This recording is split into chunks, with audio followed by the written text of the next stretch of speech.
Here's a look at First News. It's fair, it's accurate. You get the damn truth.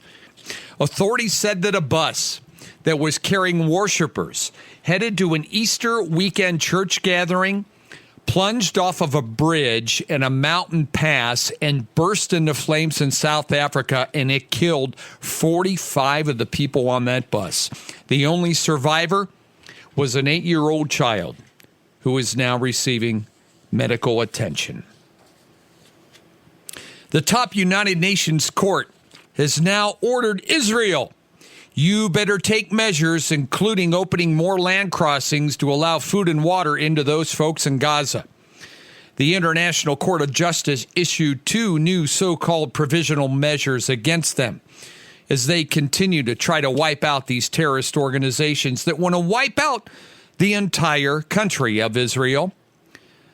Benjamin Netanyahu is doing what he has to do, folks. And once again, the United Nations hasn't stepped in to order help for the folks in the Ukraine. Oh, no. Or stepped in to help food, water, and fuel and other supplies get into Haiti. We have a huge Islamic voting bloc in the United States, folks. And that's why you're seeing this being done. The largest crane on the eastern seaboard is now arriving by barge, so crews can start removing the wreckage from the Baltimore Bridge collapse. We talked about it yesterday. We could get it in there and get it open in just a matter of days if they just get out of the way. The crane can lift 1,000 tons at a time. It's going to be used to clear the channel in order to resume the search for the 4 workers who remain missing and reopen that shipping route. Another crane is on the way. Folks, when we want to in this country, we can get it done. Right. And they can get it done if they get out of the way. Army Corps of Engineers is in charge of the removal. That could be bad, but at least they are getting the equipment in place. Experts say that rebuilding that bridge could take anywhere from 18 months to several years. It wouldn't if there was a railroad on it. You're right. They'd have that up and running. The cost, they said, could be $400 million before it's all done. The Biden administration have promised them $60 million to help right away with infrastructure and cleanup. There was a mob down in a Mexican tourist city of Taxco. They brutally beat a woman to death, suspected of kidnapping and killing a young girl, rampaging just hours before a Holy Week procession. Even though police detained the woman as the suspect, the mob stopped the patrol vehicle, kicked the windows out, grabbed her by the hair, and took her and beat her to death before the police could even get her to court.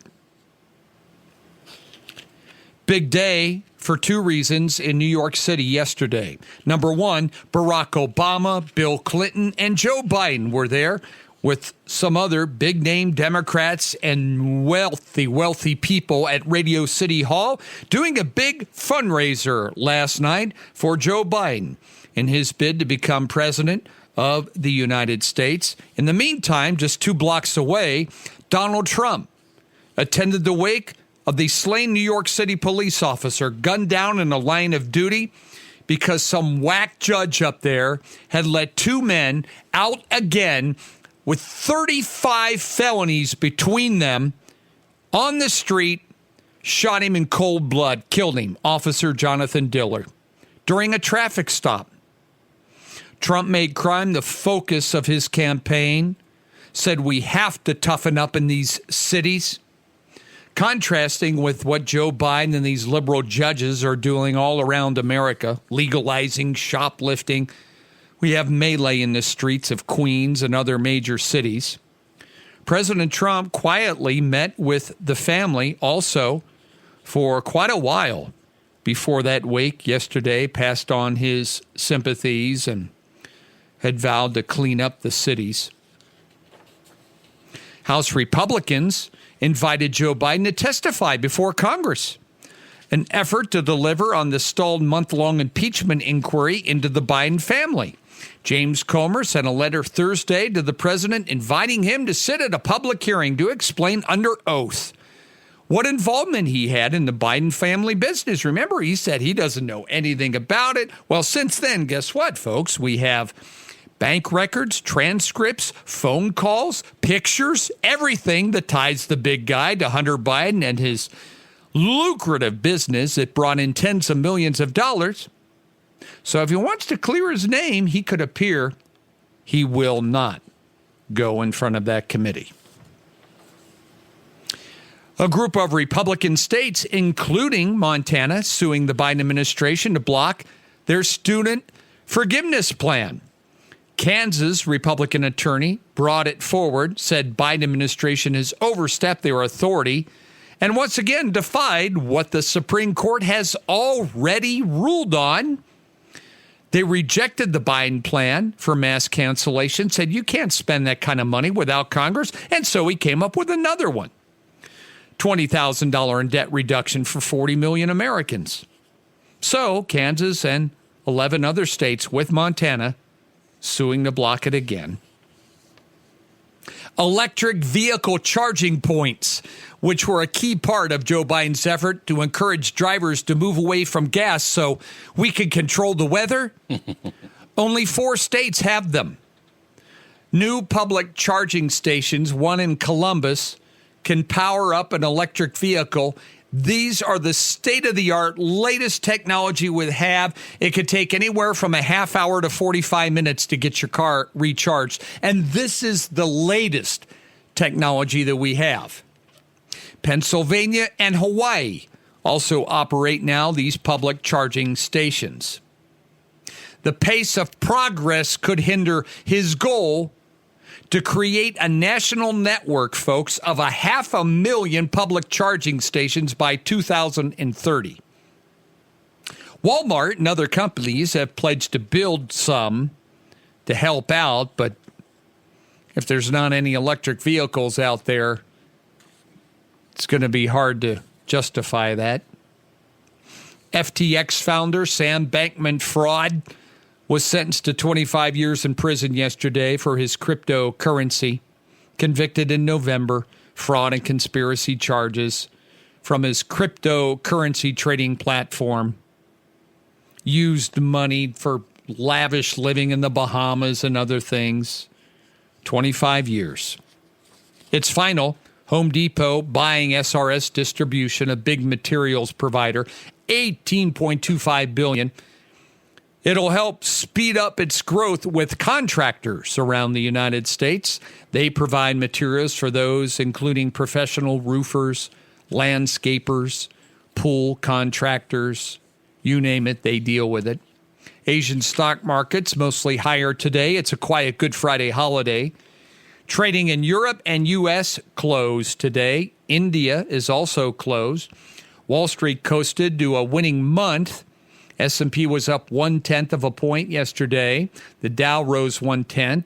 NASDAQ also up 0.1 of a point. Also up yesterday, oil up to $87 a barrel now. Stocks that traded heavily yesterday on the stock exchange. A few places like Rumble, it was down 42 cents. That's an online video platform. They had disappointing fourth quarter revenue. Home Depot was actually down yesterday because they're going to shell out $18 billion for SRS, that materials supplier. Walgreens Boots Alliance, that was up. The drugstore changed fiscal second quarter earnings beat what analysts had expected. The Biden administration yesterday restored rules to protect imperiled species and shield their habitat from you. That measure was rolled back under the Trump administration. Among the changes, they'll reinstate a decade-old regulation that mandates blanket protection for animals and plants that they have newly classified as threatened. That means officials won't have to craft any specific plans for each species while the protections are pending. They've done that recently in our area with wolverines, They've done it with alligator snapping turtles. They did it with spotted owls in California. The blanket protections rule was dropped in 2019, but the Biden administration now, with pressure from the extreme progressives there and environmental ranks of his party, reinstated it yesterday, underscores, it said, their commitment to helping these populations stop the declines because of climate change. And it is Good Friday. And once again, like tradition, down in the Philippines in Manila, a Filipino villager was nailed to a wooden cross for the 35th time to reenact Jesus' suffering and the Good Friday tradition. He was a carpenter. Ruben Ange said this year he's praying for peace in the Ukraine. He said he and several other villagers have registered for that real-life crucifixion, which has become an annual spectacle in that province. The spectacle reflects their unique brand of Catholicism, which merges church traditions and its followers, church leaders in the Philippines, the largest Roman Catholic nation in Asia, have frowned on this, but the tradition there has lasted for decades.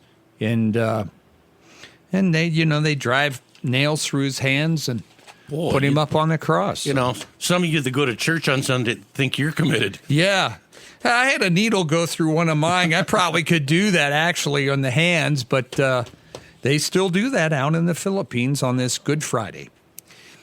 In sports, I mentioned this earlier this morning, but opening day in Oakland, California, 13,000 people went inside to watch the baseball game. Everybody else stayed in the parking lot, watched the game on an inflatable screen out there. They're protesting the A's are going to move to Oakland or to Las Vegas from Oakland, and people are not happy about it. And part of that is why they protested, but part of that is people are there for the party. It's a huge tailgate. You go to tailgate, and many years ago, me and a buddy drove to California for a Monday night football game in San Diego, and we got there at 3 o'clock. And we're driving through the parking lot, and this lady comes out, and it was Chargers and Raiders. And this lady walks out in front of me, and she had a black shirt on that went all the way to her ankles with silver letters that had some unkind things to say about the Chargers. Oh, yeah? And she goes, Montana plates, you from Montana? I said, yeah. She goes, park that sucker here. Really? Free brats and beer and whatever else you want. Oh, my gosh. And Mark said, I'm going to have to pass the brat. I don't like the shape. I'm sorry. Not the shape. Unless you cut them in half. I don't like the shape. It's the taste. Same thing with the pickles and everything. Can you slice them in half, please? Not true. 48 degrees today, folks, but looks like we're going to have a nice little sunrise this morning on this Good Friday. Chance of some showers. Sunday, on Easter Sunday, we could get an inch of snow. 36 degrees for the high Sunday, then Monday 55, next Tuesday 64 as we get into April. That's just the spring pattern here. It's about 30 out there right now at 6:41, and that's what's happening. Mark and Paul here together. Got a set of tickets for that big air bash. We can give those away today, too. Yeah. That's this weekend, so Tyler gave us a set of those to give away. Thanks for tuning in to Billings' #1 radio station, Cat Country.